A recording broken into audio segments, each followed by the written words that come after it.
Great, thank you. Thank you all for being here today. It's a nice opportunity to show some of the work that we're doing. So we are in the middle of the rehearsal process. We're going to do 2 scenes for you today.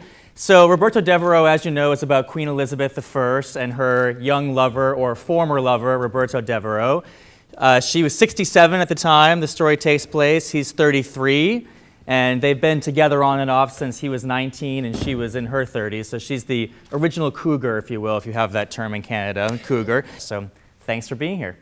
Come l'arcano affetto e a morte tomba avrà e molte tomba e tomba avrà sì molte tomba e tomba avrà.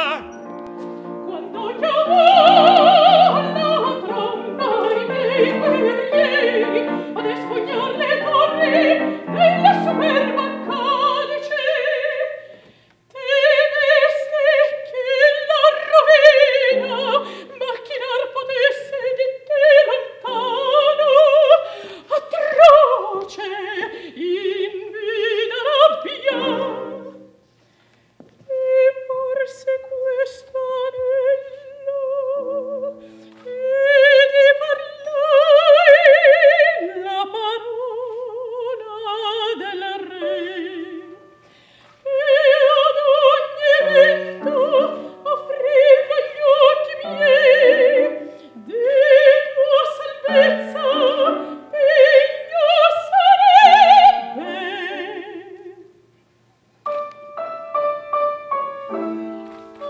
Col pensiero io torno a stagion fioredente al mare giorni miei scorrevan sove al mar della speranza. O giorni avventurati,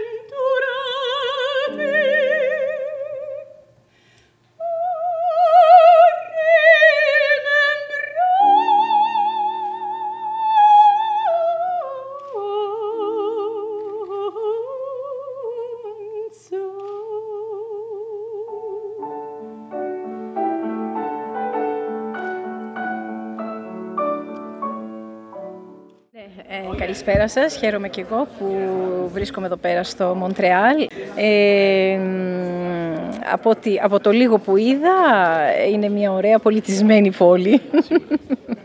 Θέλω να ξεκαθαρίσω ότι κουβαλάω ένα κομμάτι της Ελλάδος, πάνω απ' όλα.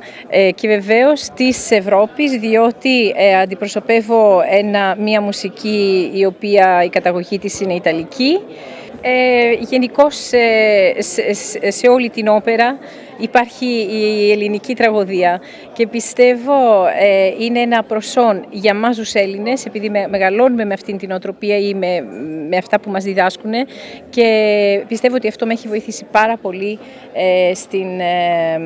στην έκφρασή μου και στην έκφρασή μου στη μουσική.